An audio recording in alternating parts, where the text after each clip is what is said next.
What's going on, everybody? Vince Goodrum here. It is Monday afternoon, just sitting out in the car chilling.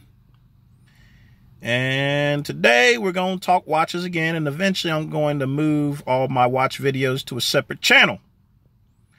But it seems as though I am once again in a disagreement with another one of these Invicta watch haters. Although I am working to reduce the amount of hostility towards them, I'm going to act like a gentleman.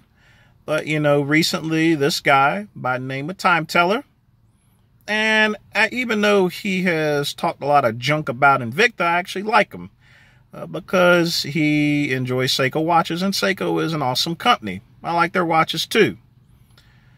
But recently he's been hawking this Boulder Globetrotter GMT.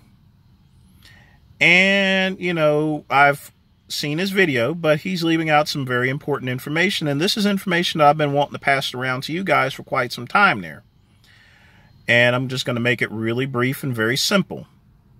When it comes to watches, you're going to have a lot of companies that are going to blare Swiss made and all this other stuff here, and they may have Swiss parts. But the one thing, and most importantly, you have to check is the country of assembly in terms of determining its value there. And if a watch with Swiss parts are assembled in any other country, Singapore, Malaysia, Japan, or China, then it is not a Swiss timepiece. And with that, you have to reevaluate the actual value of the watch itself when making the purchase, so that way you can make a well-informed decision.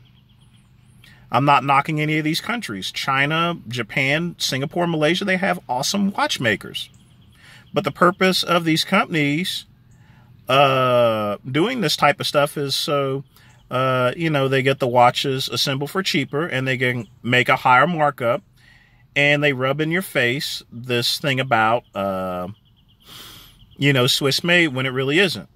And Time Teller is leaving out that information, obviously, for some Amazon commission, but I want you guys to make a well-informed decision as far as the watch is concerned.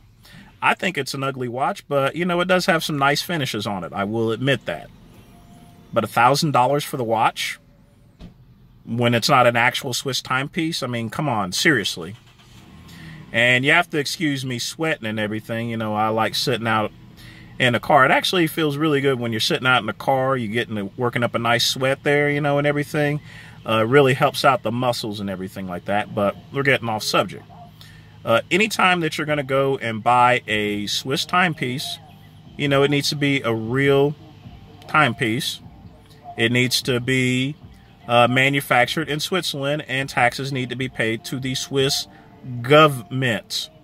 Otherwise, if it isn't paid to the Swiss government and it's assembled somewhere else, then you have to reevaluate the actual value of the watch. And Time Teller, unfortunately, is not telling the whole situation there. So Time Teller, start telling the truth about your actual products here.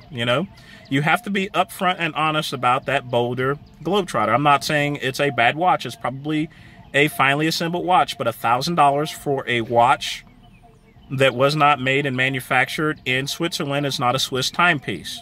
So you have to reevaluate how much you should actually pay for the watch itself there. You can get a Invicta Grand Diver Batman for under $200 with the same Swiss parts here. And that's all I got to say today, people, on this here. So, guys, if you like this channel, well, you love this channel. Like and subscribe to Vince Goodrum. And Time Teller, that's who I am, Vince Goodrum. So I hope you now are properly informed as far as to what I am and what I do.